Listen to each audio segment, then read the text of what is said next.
जी मेरी एक शंका है कि जैसे आयु कर्म शेष है और समाधि की भावना कोई भा रहा है, जैसे हमने ऐसा सुना है 12 वर्ष की समाधि, या यदि उस दौरान आयु कर्म के निषेध पूरे नहीं खिलते हैं तो कैसे मतलब हाँ पर्याय का परिणमन होता है। हाँ, पहली बात तो ये जो 12 वर्ष की संलेखना का विचार हर व्यक्ति नहीं कर सकता। जिस व्यक्ति को निमित्त ज्ञान है अथवा निमित्त ज्ञानी अथवा किसी विशेष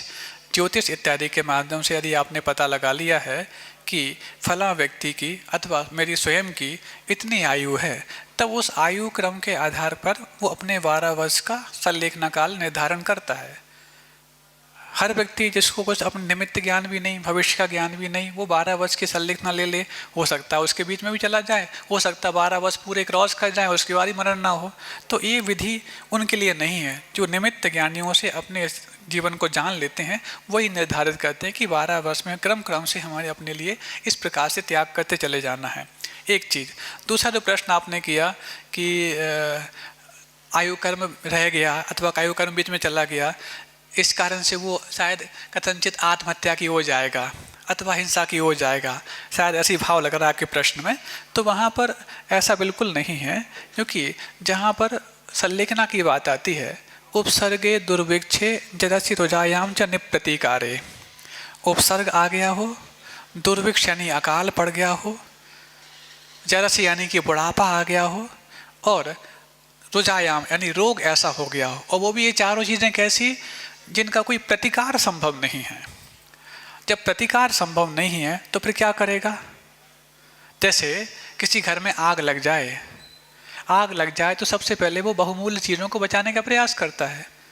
और खुद भी बचने का प्रयास करता है। लेकिन जब वो सोच लेता है कि नहीं, ना अब चीज़ें बचने वाली हैं, ना घर जल रहा है वो बचने वाला है, तो वो खुद को बाहर निकाल करके और सारे जलते हुए देखता रहता है। ऐसे ही जब समझ लेता है कि अब ये उपसर्ग, दुर्भिक्ष, बुढ़ापा या रोग इत्यादि जो आ चुके हैं, अब ये इनके माध्यम से हमारे संयम का विनाश होने वाला है, व्रतों का नाश होने वाला है, तो फिर ऐसे में वो ये सोचता है कि नहीं, व्रतों का नाश करने के कारण मैं ना बनूं और मैं अपने शरीर के माध्यम से जो मैंने हो सकता था वो किया। इसके बाद जब शरीर जा ही रहा है तो मैं एक कुशल ड्राइवर की भांति अपने आप को उस गाड़ी से कूद करके बचा लूं, गाड़ी बचे या ना बचे। तो जब गाड़ी जा ही रही है तब उस प्रकार से वो संक्षेप प्रत्याख्यान के माध्यम से भी संलेखना को धारण करता है, और ये किसी प्रकार से कोई हिंसा या आत्महत्या नहीं मानी जाती। ये तो कषायों पर नियंत्रण और विजय करने के पश्चात ही प्राप्त की प्रक्रिया है।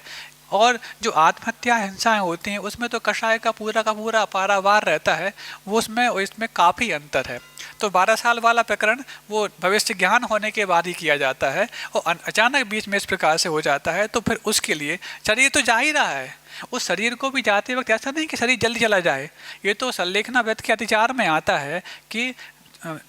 जीवित रहने की इच्छा करना हो, मरण की आकांक्षा करना, मित्रों के प्रति अनुराग और दृढ़ानुबंध हो और निदान हो, ये सारे के सारे उसके अतिचार के अंतर्गत आते हैं। इस दृष्टि से संलेखना प्राप्त करने वाला, तो संलेखना को धारण करने वाला व्यक्ति कहीं भी इस प्रकार के अतिचार तो लगाएगा ही नहीं, और जब अतिचार नहीं लगाएगा तो वो किसी प्रकार से वो आत्महत्या अथवा हिंसा नहीं मानी जाएगी।